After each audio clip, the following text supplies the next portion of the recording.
Começa agora o programa Bem Viver, uma prosa sobre saúde, bem-estar, comida e agroecologia. Produção Rádio Brasil de Fato.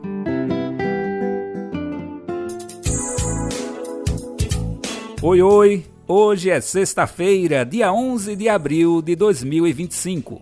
Sextar é bom demais, né? Mas fica ainda melhor com o nosso Bem Viver. É um prazer imenso sintonizar contigo nesse nosso encontro sonoro para ecoar um mundo melhor e mais justo. O nosso programa se junta aos gritos que cobram direitos e defendem as pessoas, os povos e toda a natureza.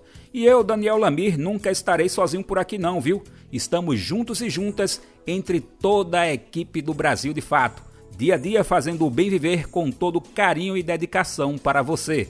Então vem com a gente e bora conferir o que é manchete nesta sexta-feira. Lideranças indígenas querem comissão da verdade sobre crimes da ditadura contra os povos originários. Uma prosa com Bela Gil. Ela fala dos impactos dos ultraprocessados na sociedade, que, segundo ela, torna as pessoas doentes e agressivas. China reduzirá o número de filmes dos Estados Unidos exibidos oficialmente em seu território. O Agente Secreto, filme de Kleber Mendonça Filho com Wagner Moura, é selecionado para o Festival de Cannes 2025. Podcast Repórter SUS destaca como o Sistema Único de Saúde pode ajudar contra o sedentarismo. E como você sabe, tem mais. Então fica com a gente e confere essas e outras no Bem Viver completão que tá só no início. Programa Bem Viver, sua edição diária sobre saúde, bem-estar, comida e agroecologia. A pauta que abre o nosso Bem Viver adentra a importante luta indígena pela sobrevivência no Brasil.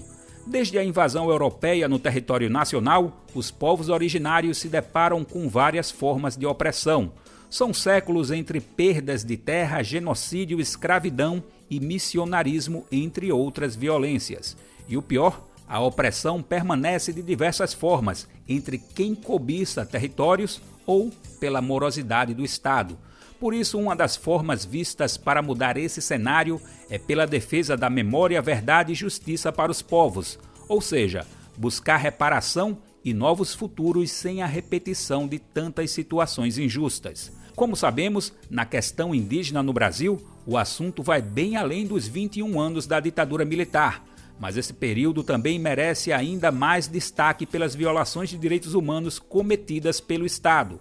Apesar de pouco conhecido, o período da ditadura foi marcado, por exemplo, por massacres e deslocamentos forçados. Há ainda uma imensidão de histórias que precisam ser investigadas, sejam de décadas ou de séculos atrás. E um passo importante nesse sentido foi dado no ATL, Acampamento Terra Livre 2025, que se encerra hoje em Brasília. Lideranças indígenas realizaram plenária para exigir a criação de uma comissão indígena pela memória, verdade, reparação e justiça. A proposta é dar visibilidade e garantir reparação pelas violências sofridas durante a ditadura militar no Brasil. Confira na reportagem de Heraldo Paulino. No segundo dia do acampamento Terra Livre, a plenária Memória, Verdade, Reparação e Justiça foi um grito de exigência pela criação de uma comissão para investigar os crimes cometidos contra os povos indígenas durante a ditadura. Essa luta por memória e reparação é antiga e teve como marco a descoberta do relatório Figueiredo. Criado em 1967, o documento foi recuperado em 2012 pelo pesquisador indigenista Marcelo Zelic. Paulino Monteiro, líder indígena maia da Guatemala e militante pela criação da comissão, destaca a importância do documento. Um relatório onde os próprios agentes públicos contam a história do genocídio cometido pela ditadura contra os povos. E que a Comissão Nacional da Verdade, instituída em 2011 no Congresso Nacional, aprovada no Congresso Nacional e instituída pelo presidente Dilma em 2012, se adentrou e identificou que a ditadura assassinou mais de 8.000 parentes nossos. Isso numa pesquisa que se centrou em apenas 10 povos indígenas. E quantos nós somos no Brasil? Somos 305 povos. Gente, significa que tem muita coisa escondida. O povo Ava-Guarani do Paraná foi um dos citados no relatório. Liderança indígena dessa etnia, Celso Japodi conta que os Ava-Guarani foram severamente impactados pela construção da usina hidrelétrica de Itaipu, na época da ditadura. Atualmente, eles são alvo de milícias do agronegócio, que invadem seus territórios cotidianamente. Em 1975 começou essa construção e desde lá até agora a gente nunca teve nenhuma reparação. Mais de 40 anos sem território, sem reparação. E da época da comissão, na verdade, a gente conseguiu aproveitar, escrever, chamar os mais velhos para contar as histórias verdadeiras do nosso povo. Porque a história que Itaipu conta hoje, está lá no site do Itaipu, ainda não tiraram, que até hoje ele não considerava que existia o povo Ava-Guarani nessa região. Uma equipe formada por lideranças indígenas da PIB, membros do Ministério Público e representantes de diversas etnias trabalham para que a Comissão Nacional Indígena pela Verdade seja criada. Um dos objetivos é reunir histórias que já foram resgatadas de forma autônoma por algumas nações, como o povo Suruí-Acauara, que vive entre os municípios de São Domingos do Araguaia e São Geraldo do Araguaia, a cerca de 100 quilômetros de Marabá. Durante quase 2 anos, essa etnia teve seu território ocupado pelos militares, sendo forçada a colaborar na caçada aos guerrilheiros do Araguaia. O jornalista e cineasta Ismael Machado venceu o prêmio Vladimir Herzog por uma reportagem sobre como os Suruí criaram sua própria Comissão da Verdade. Ele lembra os depoimentos mais impactantes. É até um pouco complicado a gente entrar muito nesses detalhes, mas teve, por exemplo, estupros, abusos sexuais das mulheres indígenas, Eu acho que a primeira violência, quando eles chegam, é que com a ajuda da FUNAI, o cacique da época ele é afastado, ele é tirado e é imposto uma outra pessoa para ser o cacique. Então já tem uma violência simbólica que é assim, aquela pessoa que você escolheu para ser, para liderar vocês, ela é tirada e ela é colocada num canto, literalmente ela é colocada num lugar, e ela não tem mais o direito de opinar, de falar nada e tal e tal. Tem uma outra pessoa que a FUNAI colocou para ser cacique. De Belém, no Pará, para a Rádio Brasil de Fato, Heraldo Paulino. Lembrando que o ATL, Acampamento Terra Livre 2025, segue até hoje, sexta-feira, na capital federal. Vários outros temas entraram em pauta neste evento anual, que é a maior mobilização indígena do país. Um exemplo é a luta pela demarcação das terras. Na terça, por exemplo, 15 lideranças estiveram com o ministro Gilmar Mendes, do Supremo Tribunal Federal, em Brasília. O grupo foi formado por representantes da APIB, a Articulação dos Povos Indígenas do Brasil. Eles discutiram o futuro da Lei 14.701, que trata do chamado Marco Temporal. Esse é um retrocesso na Constituição que quer reduzir o direito a demarcações indígenas. A lei é alvo de 5 ações no Supremo e é considerada inconstitucional pelos indígenas e pelo próprio STF, mas ainda segue em vigor. Por isso, Gilmar Mendes criou a chamada Câmara de Conciliação, para tratar de negociações sobre o direito à demarcação. Essa medida foi rejeitada pela PIB e por várias outras lideranças e movimentos indígenas. Enquanto isso, os processos de demarcação de terras indígenas seguem parados. E antes de falar com as lideranças, Gilmar Mendes recebeu o presidente da Câmara, Hugo Mota. O deputado pediu mais tempo para o processo de conciliação, o que para os povos originários é considerado mais um atraso. No acampamento Terra Livre, os indígenas fizeram uma nova assembleia para discutir o tema. Querem a anulação da Câmara de Conciliação e o julgamento dos embargos de declaração contra o marco temporal. Bom, acho que vale a gente resumir aqui para ficar mais nítido, né? A lei do marco temporal contradiz decisões do próprio STF, mas em vez de derrubá-la, Gilmar Mendes criou uma Câmara de Conciliação. Os povos originários, obviamente, recusaram o acordo, dizem que não há o que negociar e continuam na luta para garantir o que a Constituição já reconhece, o direito às suas terras. O Brasil de Fato te apresenta lideranças do movimento popular.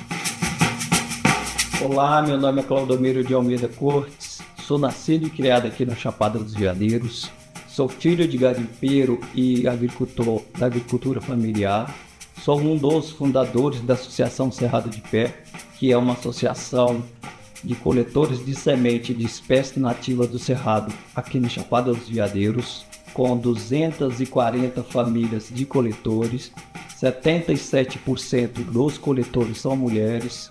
Além de sermos coletores de sementes, nós também trabalhamos com a restauração ecológica do Cerrado, buscando justiça climática e social, segurança alimentar, com geração de emprego e renda e dignidade, buscando empoderamento das comunidades, com a coleta de semente e mantendo o Cerrado de pé. E criamos uma meta de coletar e plantar sementes na mesma quantidade de estrelas no céu. Cansar de falar? Jamais. Principalmente quando é sobre uma coisa que gostamos tanto, né? Queremos afirmar que é um prazer ter você aqui com a gente acompanhando o nosso Bem Viver. Essa sintonia nos enche de alegria e queremos te conectar ainda mais com o que realmente importa. Já pensou em receber as principais notícias do Brasil de Fato direto no seu e-mail? Isso é simples e rápido. Basta se cadastrar no nosso site e escolher os temas que mais te interessam. Assim você não perde nadinha sobre os acontecimentos do Brasil e do mundo. E tudo com aquela análise crítica e popular que só o BDF tem. Acesse agora brasildefato.com.br/boletim. Eu vou repetir, tá? brasildefato.com.br/boletim. Fique por dentro e se informe com a gente. Brasil de Fato, uma visão popular do Brasil e do mundo. Leia e ouça as informações que mais interessam no seu dia. Política, economia, direitos humanos, cotidiano, saúde e cultura, tratados com pluralidade e diversidade. Jornalistas, articulistas e movimentos populares reunidos em um só veículo. Esse é o Brasil de Fato. Conteúdos em texto, áudio e vídeo que informam e contribuem na luta por uma sociedade mais justa e fraterna. Quer ficar por dentro? Então acesse brasildefato.com.br.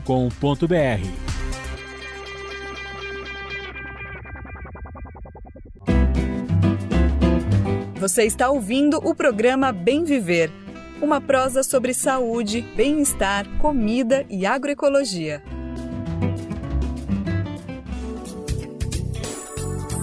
E a conversa Bem Viver de hoje, hein? É com uma convidada bem especial que nos ensina sempre boas escolhas na alimentação. E quem é ela? Bela Gil, que conversou com o nosso amigo Lucas Salum. Conversa Bem Viver com Lucas Salum. Olha, a gente tem entrevista que, mesmo sendo só pelo áudio, ela tem cheiro, sabor, caldo e cor. Que só de ouvir a voz da outra pessoa já enche a barriga, pelo menos de esperançar, porque, olha, a gente vai ouvir tanta delícia que se prepara que a nossa fome só vai aumentar a partir de agora. Mas para isso a pessoa tem que ser especial e é o caso de hoje, porque quem conversa Bem Viver, minha gente, é ela, Bela Gil, apresentadora, chefe de cozinha, responsável pelo Camélia Dodó, um espaço culinário fantástico, referência aqui de São Paulo. Bela, alegria demais de poder falar contigo mais uma vez. Obrigado por achar um tempinho na sua agenda para falar com a gente, viu? Eu que agradeço. Muito obrigada pelo convite. Maravilha, alegria toda nossa.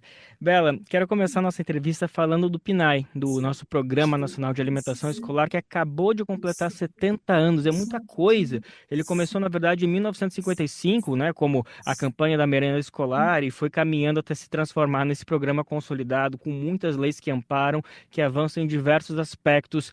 Eu quero te ouvir um pouquinho, porque a gente fala muito do SUS e enaltece, e realmente tem que falar do nosso Sistema Único de Saúde, mas me parece que às vezes a gente não olha com esse mesmo carinho, essa mesma atenção, com esse mesmo poder, talvez até revolucionário, que é o PNAE, né, Bela? Pois é, o PNAE é uma ferramenta excelente, né, de saúde pública, se a gente pensar na importância da merenda escolar, né, da alimentação escolar na vida de muitas crianças, né, não só em termos de saúde, mas também de segurança alimentar, que a gente, infelizmente, ainda no Brasil, temos muitas crianças que têm como a sua base alimentar, né, como muitas vezes a única refeição possível, a única refeição garantida naquele dia, merenda escolar. Então, é um programa fundamental, né, que alimenta mais de 50 milhões de crianças e jovens no nosso país.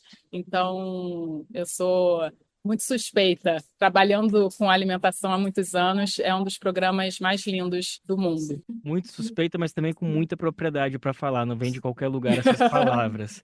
Bom, e ainda falando sobre o PNAE, Bela, ainda mais ou menos nesse marco de 70 anos, teve uma resolução publicada pelo governo muito importante que tenta aumentar o protagonismo feminino nesse vínculo com o PNAE. Entre as mudanças anunciadas, elas se concentram em dois eixos: a inclusão de mulheres como grupo prioritário nas chamadas públicas, justamente para o PNAE, e também a garantia de que pelo menos 50% das aquisições pelo governo da compra desses alimentos venham diretamente de unidades de familiar que sejam registradas em nome da mulher. De que maneira isso é positivo para fortalecimento do programa e também da base, das pessoas que produzem esse alimento? Eu acho que essa resolução é muito importante para a gente valorizar um trabalho também que muitas vezes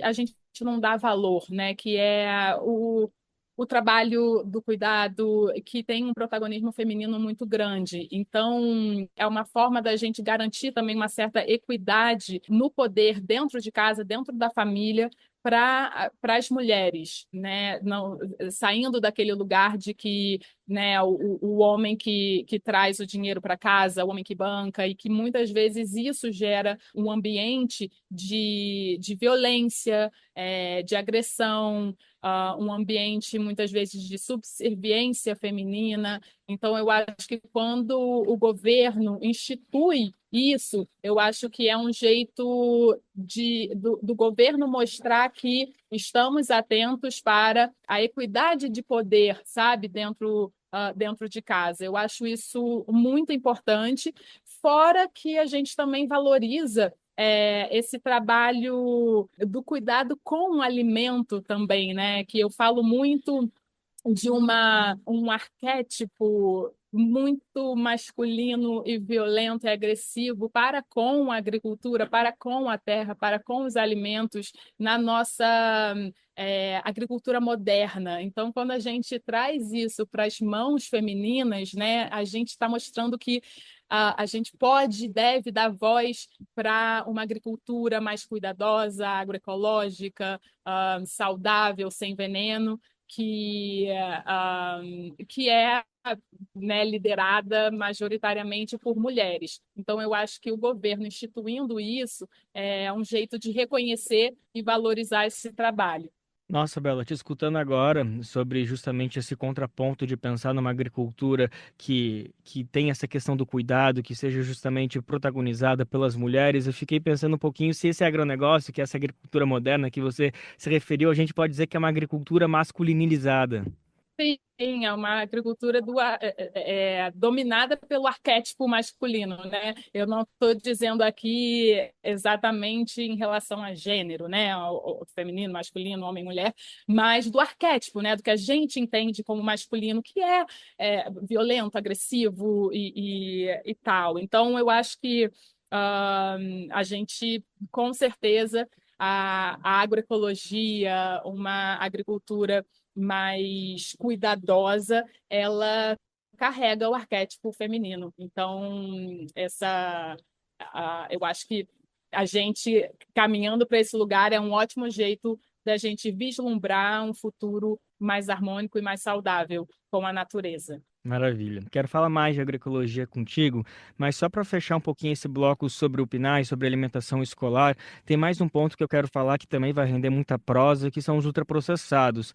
Também mais ou menos junto com esse anúncio do PNAE destinando mais apoio para a agricultura familiar das mulheres, o governo também anunciou uma medida que é uma redução no percentual de alimentos ultraprocessados permitidos na merenda escolar, isso em escolas públicas. O limite que era de 20% passou para 15% esse ano e vai cair para 10% no ano que vem. Eu quero te ouvir se a gente pode considerar uma vitória ou se a partir do momento que a gente não zerou os ultraprocessados à escola, a gente não pode chamar ainda de vitória. Eu acho que é um caminho, né? Chamar de vitória talvez seja muito prepotente, mas eu acredito que a gente está num caminho porque também é um jeito do Estado, né, assumir a sua responsabilidade para com a saúde das crianças, dos jovens, enfim, das pessoas que se alimentam do Programa Nacional da Alimentação Escolar, porque a gente já sabe que os ultraprocessados eles fazem mal à saúde,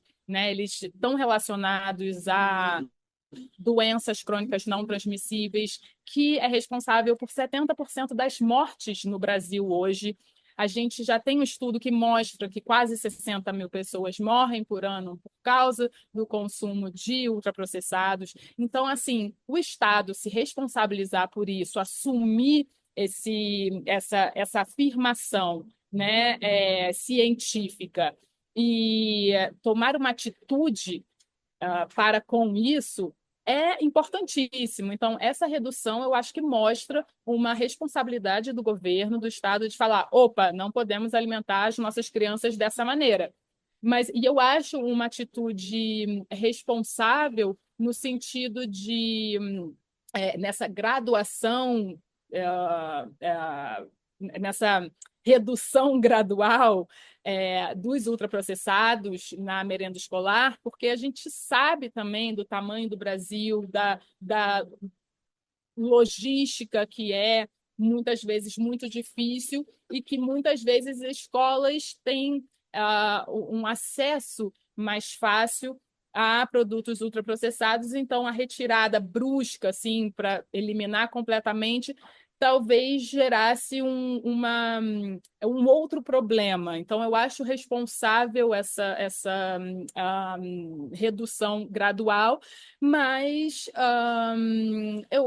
aí eu acho que isso aponta também para que a gente trabalhe, né? Não é assim, não vamos estacionar aqui nos 20%, nos 15%, nem nos 10%, vamos trabalhar para zerar, né? O importante é que assim, o governo aponte que o objetivo é que a gente zere os produtos ultraprocessados nas escolas, porque são alimentos que fazem mal à saúde, não deveriam ser oferecidos pelo Estado, não deveriam ser oferecidos pelo governo, né? O governo tem que garantir tem que fazer valer o direito à alimentação adequada e saudável, que está na Constituição. E uma alimentação adequada e saudável dentro das escolas é uma alimentação sem ultraprocessados. Então, eu acho que é um caminho, não chegamos na vitória ainda, mas eu acho que para essa batalha, para esse momento, é uma pequena vitória, mas ainda tem uma caminhada pela frente. Perfeito.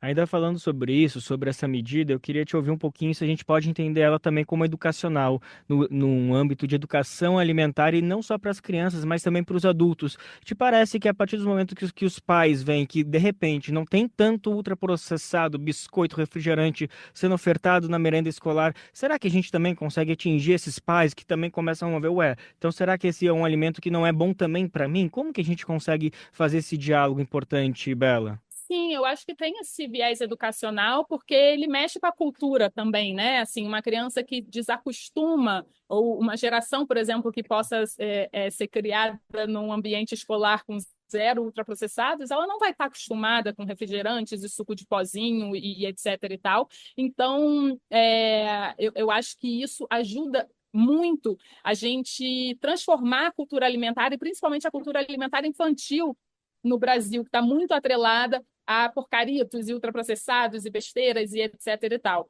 Então, eu acho que os pais e responsáveis têm muito que aprender com essa medida, né? Assim, eu acho que é um jeito do Estado se responsabilizar e apontar e dizer: olha, isso não é bom, isso não é saudável, isso não é legal. Estamos tomando uma atitude para apoiar uma alimentação mais saudável e um crescimento mais saudável, enfim, desses jovens, dessas crianças. Então, eu acho que, como conhecimento e informação, é muito bom. Mas a gente sabe, né, Lucas, que ainda, infelizmente, muitas pessoas no Brasil não têm condições financeiras, não têm, muitas vezes, condições até mesmo geográficas de se alimentar bem, de consumir produtos in natura, né? Por isso, ou falta dinheiro, ou não tem acesso, né, não consegue encontrar esse alimento para comprar, é um passo, mas não é o suficiente, né? Eu acho que, então, assim, respondendo sua pergunta, sim, é uma forma de coeducar, né, a população, mas não, a gente ainda precisa fazer mais para facilitar o acesso a esses responsáveis a frutas, legumes, verduras, enfim, produtos in natura, e facilitar também a preparação desses alimentos, né? Não só o acesso ao ingrediente em si, mas a comida preparada, a comida feita e a comida na mesa, porque aí são outros 500, né? Tipo, quem vai fazer essa comida inclusive, é a pergunta do meu livro, porque é uma questão também. Ei, Bela, espero que tu não fique brava com essa pergunta agora, mas é que a gente está falando de ultraprocessados e a gente sabe que eles são tão famosos e estão tão na boca do povo, não só porque eles têm essa cor, esse sabor, essa explosão, mas também porque eles são práticos e a nossa vida cada vez mais tem sido atabalhoada por isso, por a gente fazer 3, 4 coisas ao mesmo tempo, as redes sociais, todas essas coisas também acabam dialogando isso com esse ultraprocessado, com abrir o pacote e de repente ter a sensação que você está se alimentando. Então, até conversando contigo, tu falando, nossa, desculpa te atender aqui, porque também tá tudo numa rotina, a gente sabe como foi difícil conseguir esse horário contigo. Então, eu queria te perguntar por curiosidade, mas eu acho que vai ser muito importante a gente falar sobre isso. Você, Bela Gil, come ultraprocessados também? Olha, assim, eu acho que a minha resposta prática é não, não como. De verdade, assim, eu não tomo refrigerante, eu não como. Enfim, acho que muito do que é considerado ultraprocessado não entra na minha. Não cabe na minha rotina. Então, eu não como, mas eu tenho muitos privilégios que me dão acesso a uma comida saudável, uma comida de qualidade. Então, eu sou um ponto fora da curva, né, nesse lugar. Eu posso, primeiro que eu tenho a consciência de que eu quero comer bem e eu tenho todos os outros apoios, né, ali para conseguir colocar em prática esse meu desejo de comer bem. Eu acho que o primeiro passo é esse, assim, é isso ser um desejo, né? Querer comer bem já é uma coisa. Agora, colocar em prática são outros 500 e eu consigo fazer isso porque eu tenho muitos acessos, né? Sou uma pessoa privilegiada nesse lugar e construir isso também ao longo da vida.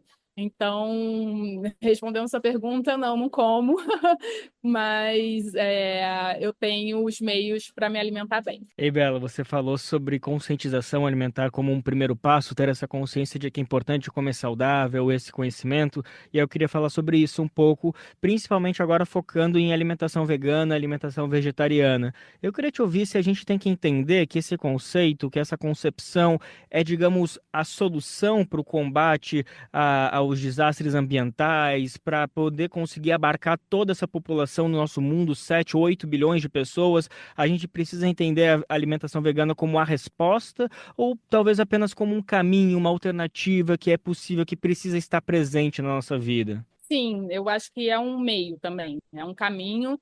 Eu não acredito que todos no mundo precisam ser veganos ou vegetarianos, mas é claro, evidente que a população mundial adotando uma dieta carnívora, né, como a ocidental, o mundo não aguenta. Então, eu acho que as pessoas se conscientizando dos benefícios de uma alimentação vegetariana e vegana, né, para a saúde individual, para a saúde coletiva e para o meio ambiente, é um caminho que a gente tem para mitigar o aquecimento global, é um caminho que a gente tem para né, reverter esse problema ambiental que a gente está enfrentando. A gente conseguir reflorestar, né, a floresta amazônica, por exemplo, o cerrado, que muitas vezes são degradados ou para virar pasto ou para virar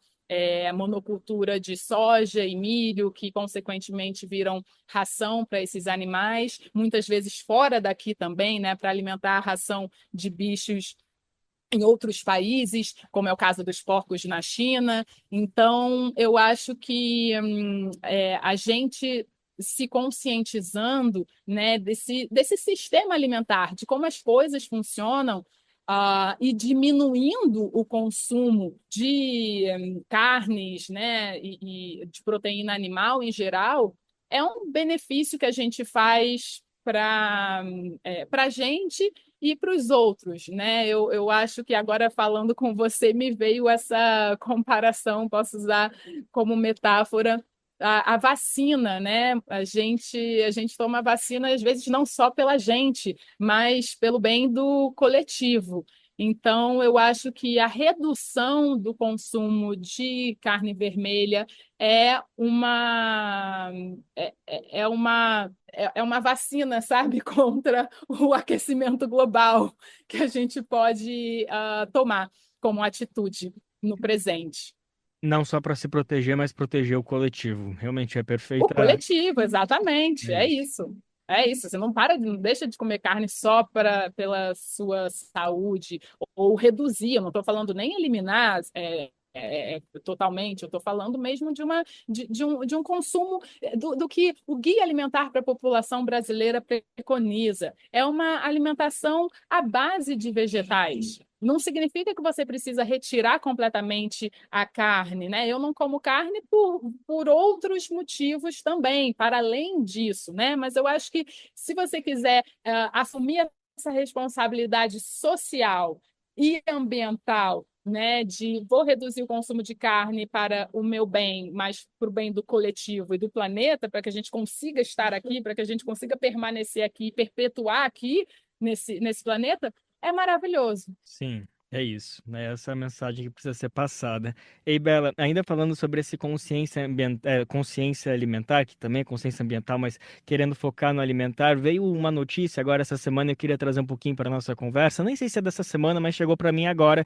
que é o tal do detox do fígado, que são frutas capazes de limpar o fígado em redes sociais, TikTok, enfim, várias pessoas divulgando, faça isso, faça aquilo para limpar. Enfim, eu queria te ouvir um pouquinho, porque me parece que isso é uma mensagem complexa para a gente falar, porque eu acho que ela denota que as pessoas estão sim interessadas em ter uma alimentação saudável, tem consciência de que a gente precisa pensar na nossa saúde a partir da nossa alimentação, mas parece que mais uma vez esse caminho dos ultraprocessados, que é tipo um atalho que não faz sentido, fica atravessando. Como que a gente consegue falar para as pessoas que, olha, alimentação saudável não vai ser simplesmente buscar esses atalhos, esses ultraprocessados, esses detox do fígado que a ciência não comprova nem nada. É uma questão complexa, né, Bela? Eu acho que o ser humano tende a buscar essas soluções fáceis, né? Assim, mas eu acho que é uma mudança de padrão comportamental. Por isso que a educação alimentar é tão fundamental, porque eu acho que as pessoas que se convencem facilmente de uma receita mágica, rápida, que vai salvar a sua vida, ela está muito condicionada a uma dieta, eu estou falando em termos, né, alimentares, assim, condicionada a uma dieta né, baseada em ultraprocessados, que muitas vezes acaba viciando o nosso paladar, né? São alimentos, os ultraprocessados são alimentos muito práticos, rápidos, fáceis, altamente palatáveis. Então, você achar uma receita mágica que vai te ajudar a reverter esse quadro que ao longo dos anos você foi construindo por causa de uma má alimentação, parece bom, mas a mudança efetiva, ela não vai estar aí. Eu acho que a gente precisa trabalhar para que as pessoas cresçam, né, e se desenvolvam com um paladar no qual elas apreciem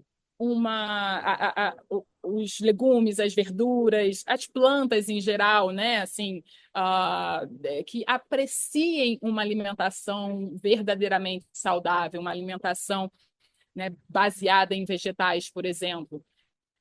Eu acho que a pessoa, quando ela tem prazer em comer bem, dificilmente ela vai cair nessas armadilhas, sabe? Porque, enfim, até porque dificilmente ela vai precisar desses detox e tudo mais. Então, eu acho que é isso, assim, é um sintoma, o que você está me trazendo, eu acho que é um reflexo, é um sintoma dessa sociedade doente que a gente tem, né? Que busca numa injeção, numa receita mágica que muitas vezes não tem comprovação nenhuma ou que vai mudar a vida. Enfim, quando eu falei injeção, eu estou falando só porque virou um boom esses né, remédios para emagrecer, que muitas pessoas que não precisam, na verdade, estão usando. Eu não estou falando aqui de pessoas que eu sou super a favor, pessoas que realmente são tão doentes e precisam, você está me trazendo, é um retrato, assim, um reflexo, uma consequência, um sintoma dessa sociedade que realmente está doente, comendo mal e que eu espero mesmo que a gente consiga ter uma geração, a próxima geração futura, com uma consciência alimentar e uma base alimentar muito sólida e muito saudável, porque muita coisa vai mudar. O comportamento humano muda.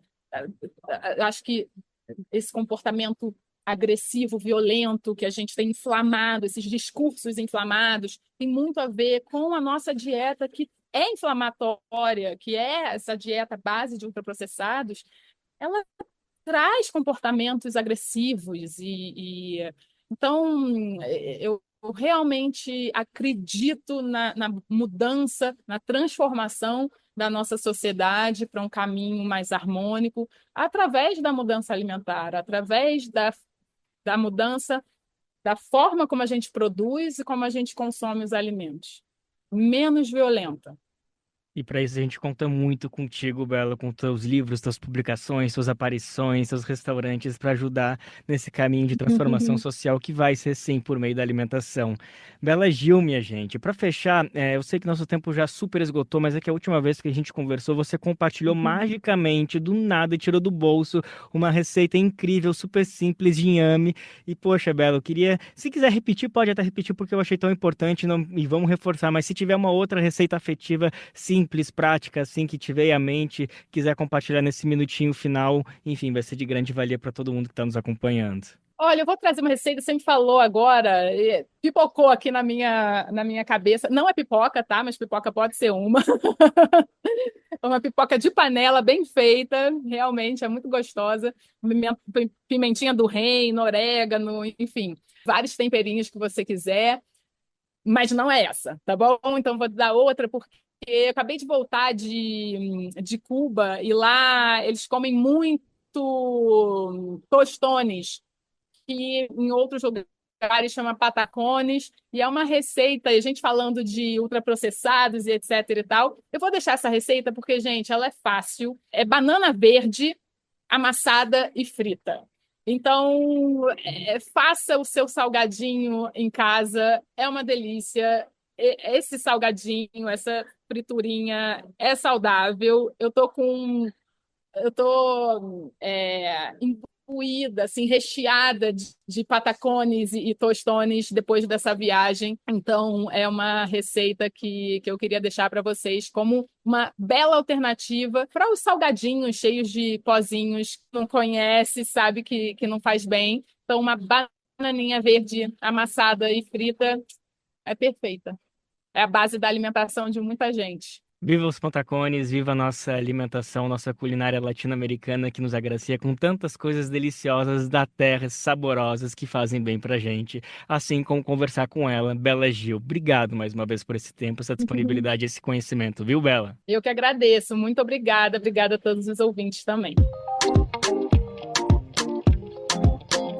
Conversa Bem Viver com Lucas Salum. Programa Bem Viver. Bom, pelo noticiário geral por aí, você já deve ter visto falar, da guerra comercial por conta das tarifas entre os países, Começou pelos Estados Unidos com Donald Trump elevando as taxas de importação e aí a coisa aumentou e desbandeirou pelo mundo afora. mas a guerra das tarifas está concentrada mais em dois polos, Estados Unidos e China. E desse embate, uma das consequências adentrou para o campo da produção audiovisual. É que Pequim anunciou que vai reduzir o número de filmes estadunidenses exibidos em seu território. Segundo o governo chinês, a decisão é uma resposta às tarifas impostas por Washington. O Gabinete Nacional de Cinema afirmou que vai seguir as regras de mercado e respeitar a escolha da população, mas deve cortar moderadamente as importações de produções estadunidenses. A China é o segundo maior mercado de cinema do mundo. Perder espaço por lá representa prejuízo certo para os estúdios de Hollywood. Pequim já limita a entrada de filmes estrangeiros por um sistema de cotas. Agora, esse espaço deve ficar ainda menor para os títulos dos Estados Unidos. Enquanto isso, o presidente dos Estados Unidos, Donald Trump, anunciou aumento nas tarifas para produtos chineses. E o governo chinês respondeu que vai lutar até o fim com o que chama de campanha hostil. Mesmo com a redução oficial, filmes estadunidenses continuam acessíveis na China por outras vias. É o caso de plataformas digitais, downloads e sites alternativos. Então, bora com mais uma do mundo do cinema? Mas calma, agora não é para falar de briga comercial não, tá? Ao contrário, vamos falar da expansão do nosso cinema brasileiro, setor que, cá para nós, nos últimos anos tem nos empolgado cada vez mais, né? A boa notícia da vez é que o filme brasileiro Agente Secreto foi selecionado para a competição oficial de Cannes 2025. O longa de Kleber Mendonça Filho é protagonizado por Wagner Moura e está na edição 78 do Festival Internacional. No total, foram anunciados 19 filmes pela Palma de Ouro. A produção conta a história de Marcelo, interpretado por Wagner Moura, professor especializado em tecnologia que sai de São Paulo rumo ao Recife para fugir de um passado violento. Em seu novo lar, no entanto, descobre que está sendo espionado. O filme ainda não tem data de estreia no Brasil. O Festival de Cannes 2025 acontece entre os dias 13 e 24 de maio. Bom, e para quem estava esperando, chegou aquele momento que deixa muita gente pelo país cheia de orgulho. É que estamos falando em rede, minha gente. Sou eu, é você e são muitas outras pessoas por esse nosso Brasilzão. O Bem Viver faz parte de uma rede incrível de parcerias que retransmite o programa por todo o país. São emissoras espalhadas em todas as regiões que recebem e compartilham nossas edições diárias. Lembrando o assunto, aproveitamos para mandar aquele abraço especial a todo mundo que faz essa articulação acontecer. E o que é bom, como a gente sabe, pode ficar ainda melhor. É que essa rede pode crescer, minha gente. Você, por exemplo, faz parte de uma rádio e quer se juntar a essa parceria? Para isso, é só se cadastrar no nosso site e o passo a passo é bem simples. Você vai em brasildefato.com.br, depois procura a seção Rádio Agência. Chegando lá, você vai ver logo o link Seja Parceiro. Ah, mas espera aí, a gente também não pode esquecer aqui das nossas parcerias nas plataformas de podcasts. Além de sintonizar nas rádios, você também pode ouvir e assinar o Bem Viver de forma digital. Dessa forma você acompanha no seu ritmo, a hora que quiser.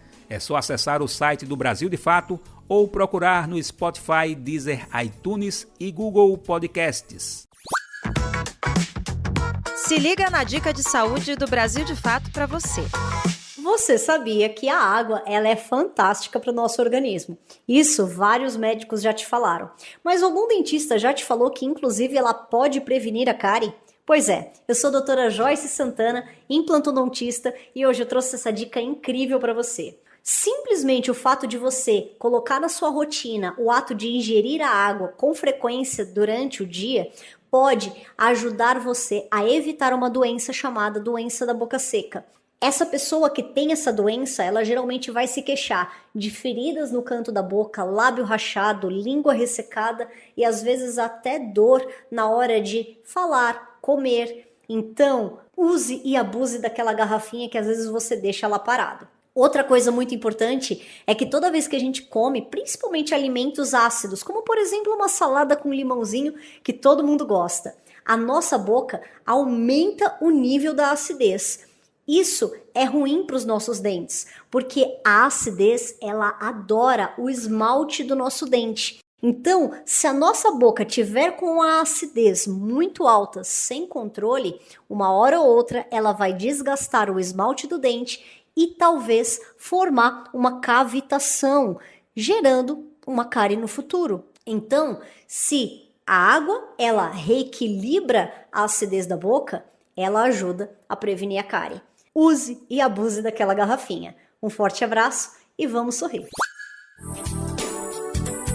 E aí, você já parou para pensar em quanto tempo do seu dia é gasto sentado ou deitado sem nenhum movimento? Pois é, o sedentarismo virou um dos grandes desafios da saúde pública no Brasil e no mundo. E a gente sabe, né, não faltam evidências científicas mostrando os benefícios da atividade física, mas boa parte da população ainda se movimenta bem menos do que deveria. Segundo a Organização Mundial da Saúde, o mínimo recomendado é de 150 minutos semanais de atividade física moderada, mas os números mostram pra gente que ainda estamos longe de atingir essa meta. Aqui no Brasil, uma pesquisa do Serviço Social da Indústria, o SESI, revelou que mais da metade da população raramente ou nunca se exercita. E entre quem se movimenta, só 22% fazem isso todos os dias. E pensando em todos esses números, né? Como é que a gente poderia reverter esse cenário, hein? Como incluir o movimento na rotina de forma simples e prazerosa?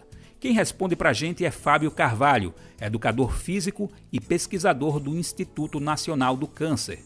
Ele participou do podcast Repórter SUS e traz uma visão ampla sobre o assunto. Por aqui, a gente vai conferir um trechinho. Fábio foi entrevistado por ela, nossa amiga Nara Lacerda, e começou destacando os benefícios das atividades para o corpo e para a mente. Além disso, vou só destacar assim, benefícios de outras ordens, como a socialização, como a formação de vínculos. Então, tudo que acontece para dentro e para fora do nosso corpo, as práticas corporais e atividades físicas têm muita possibilidade de trazer esses benefícios, né? Do ponto de vista de mecanismo biológico, assim, você é muito sucinto, a gente tem evidências aí desde a década de 50 do século passado, começou com as doenças cardiovasculares e foram avançando, né? Eu trabalho nos últimos anos mais especificamente com a prevenção contra do câncer, então nos últimos 20 anos tem bastante coisa também sobre esse tema. Enfim, a gente pode dizer que essas práticas vão trazer benefícios para uma miríade de condições de saúde, né? Dessas mais prevalentes, por exemplo, como o câncer e a doença cardiovascular, até outras ligadas, por exemplo, à saúde mental. Então, tem muito benefício. Um ponto que eu acho bem importante em dialogar com a sua fala, Nara, é em relação à recomendação, né? De fato, existe uma recomendação de 150 minutos por semana, na intensidade moderada, que daria em torno de 30 minutos nos dias da semana, por exemplo, de segunda a sexta. Mas é muito importante relativizar isso, porque a gente também já tem evidência de benefícios muito antes dessa duração e intensidade. Então, se você consegue fazer hoje 50 minutos por semana, vai trazer benefício. Eventualmente, conseguindo aumentar, e a gente quer que aumente, o SUS está aí para poder te apoiar em relação a isso, trazer mais benefícios. Então, assim, esse dado, dessa recomendação de 150 minutos é muito importante, por exemplo, para a vigilância epidemiológica no Brasil, para a gente saber que metade da população brasileira é fisicamente inativa e, a partir daí, pensar em políticas públicas, em formular, implementar, monitorar e avaliar para ver se está dando certo e, eventualmente, reformular ou fortalecê-las. Esse dado é impressionante, né? Metade da população brasileira ainda está naquela condição de população inativa, que não pratica atividades físicas. Eu vou trazer para a nossa conversa agora, Fábio, uma dúvida que sempre foi minha e eu tenho certeza que muita gente que está nos ouvindo também tem essa dúvida. Mas eu queria entender, dá para a gente contabilizar nessa recomendação da OMS, por exemplo, aquela caminhadinha de 2 quilômetros até o transporte público, ou atividades laborais, atividades de trabalho que exijam um pouquinho mais do corpo. Então, olha, eu não consigo ir para a academia todos os dias, mas eu trabalho com uma exigência bastante grande do meu físico e faço exercício no meu trabalho. Ou precisa ter o foco, precisa ter a fixação do nosso cérebro de que aquilo é uma atividade que está sendo feita, direcionada para a saúde. Dá para a gente contabilizar o cotidiano, até para a gente entender melhor o que é ser sedentário e o que não é? Legal você tocar nesse ponto, Nara. Vou abordar de duas formas, tá? A primeira delas é dizer que o contexto importa. O que eu quero dizer com isso? A gente, no estudo da promoção das práticas corporais e atividades físicas, a dividiu em 4 domínios, tá? Então, do lazer, né, do trabalho laboral, das atividades domésticas e do deslocamento.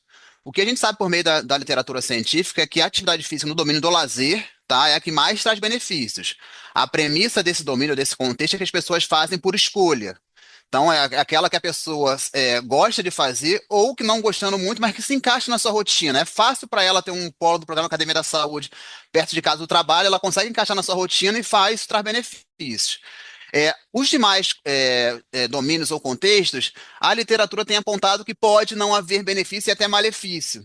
Então, assim, aí eu vou trazer até um dado que é um pouco mais preocupante do que o que eu te falei, é que no Brasil, 1/3 da população, então em torno de 33%, 35%, dependendo da pesquisa, é fisicamente ativa no lazer, que é o nosso objetivo que a gente deve perseguir nas políticas públicas. Então, o quadro ainda é um pouco mais preocupante, apesar de essas mesmas pesquisas como a PNS, né, a Pesquisa Nacional de Saúde, o Vigitel, têm mostrado uma evolução ao longo dos anos. Então, tem uma boa notícia, mas a gente precisa avançar ainda mais.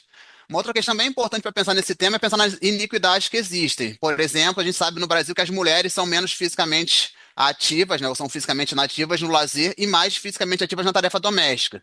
Então, eu não quero fazer uma política pública para poder fazer com que as mulheres sejam mais fisicamente ativas na tarefa doméstica. Eu quero pensar numa coisa mais geral, que aí foge ao escopo, né, das práticas corporais da de saúde, uma coisa mais geral das desigualdades estruturais.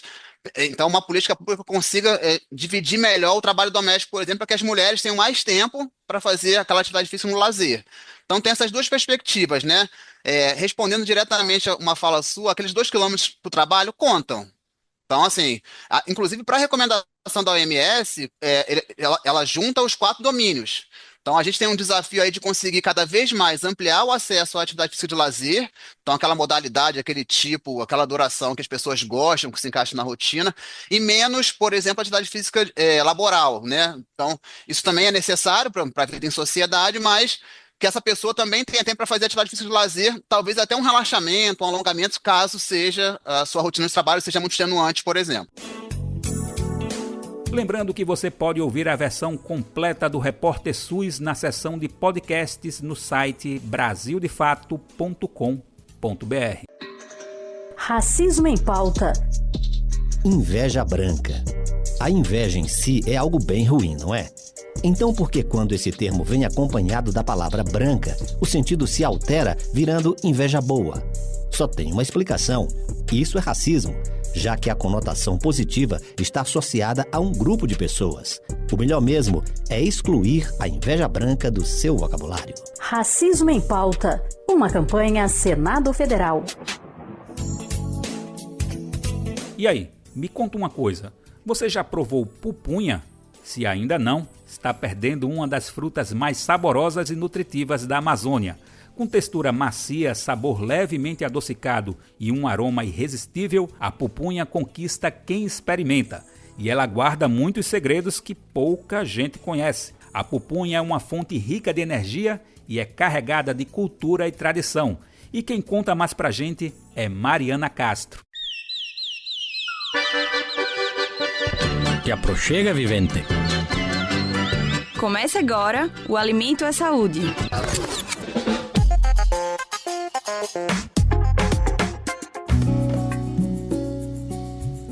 Fruto de uma palmeira nativa da Amazônia, a pupunha é muito apreciada no café da manhã e em feiras locais da região norte, onde as bancas se destacam e os clientes escolhem o melhor da safra. É o caso da paraense Clara Maria da Cunha, que não dispensa a pupunha no seu dia a dia. A gente é muito acostumado com pupunha, pupunha é uma fruta muito boa, ela é uma fruta do Pará, ela é uma delícia. A gente cozinha pupunha, come pupunha, faz doce de pupunha, faz um monte de coisa com pupunha. É uma delícia, é a melhor fruta que tem aqui em Belém do Pará é a pupunha. Uma das poucas frutas consumidas quente, a pupunha pode ser aproveitada de diversas formas, como explica a nutricionista Dianara Oliveira. Ela é normalmente consumida no formato, na forma de palmito, que é mundialmente conhecido, e o fruto, que é a forma mais consumida na região norte. O fruto, ele é consumido como? Ele vai ser cozido na água e sal, né, em água e sal, e vai compor principalmente as refeições ali do café da manhã e os lanches de uma forma geral, acompanhado de café preto e café com leite. Outras formas de consumo compota, geleia, conservas, né, de forma geral, e a polpa da pupunha, ela pode virar uma farinha, né, que vai compor ali algumas preparações da panificação, como bolo, biscoito, pães. Nas feiras, além da fruta crua, é possível comprá-la já cozida, pronta para consumo. Em Belém, no Pará, essa opção é muito comum próximo a pontos de ônibus, onde as pessoas já garantem um copinho para a viagem. No Ver o Peso, David Barbosa é quem garante o produto. Olha, aqui a pessoa já leva cozida, tem a pupunha crua lá na frente embaixo, tá? Mas é uma pupunha aqui muito especial para você tomar café do dia a dia. Essa é uma das melhores pupunhas. Tem a com caroço e tem a sem caroço, que é a sem a semente, entendeu? São as melhores pupunhas que tem. Em forma de farinha ou in natura, a nutricionista Dianara Oliveira explica os benefícios da pupunha. Ela tem uma quantidade significativa de vitamina B1, que é importante para o sistema nervoso. Ela é rica em vitamina E, antioxidante, né, que vai prevenir e melhorar o sistema imune também, né, combater e prevenir doenças, então ela é muito importante para isso. A pupunha ela é rica em beta-caroteno, né, nessa cor aí alaranjada, vermelha, amarelada. O beta-caroteno, né, ele vai depois se transformar no organismo em vitamina A, e essa vitamina A previne a cegueira noturna, que ela tem uma prevalência aqui na região norte, então esse consumo, né, de beta-caroteno, de vitamina A é importante também. É uma boa fonte de ácidos graxos insaturados, que é o que a gente chama de gordura boa. A pupunha é muito rica em fibra e a farinha da pupunha também tem uma quantidade significativa de fibra também.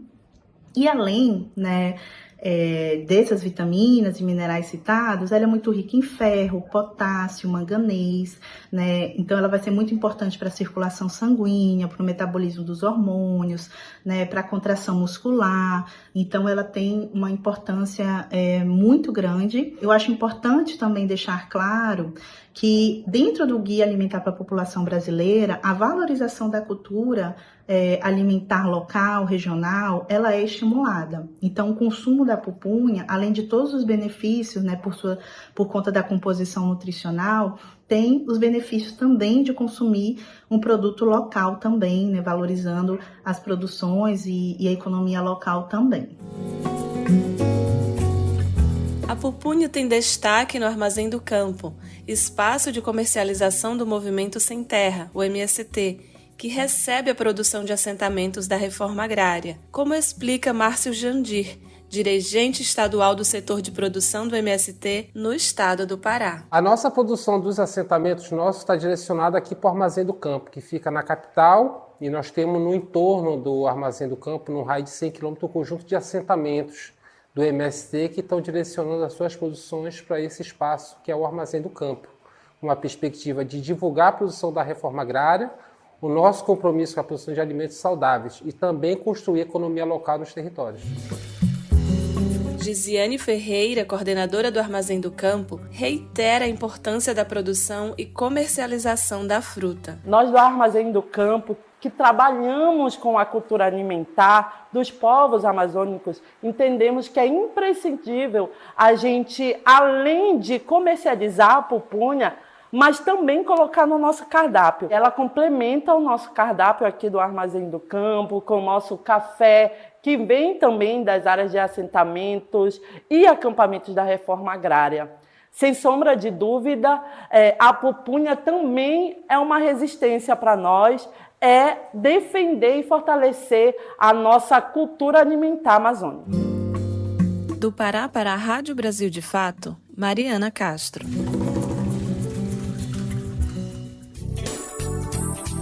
E depois dessa dica cheia de sabor e nutrição, a gente se despede por hoje. A edição do Bem Viver desta sexta-feira fica por aqui.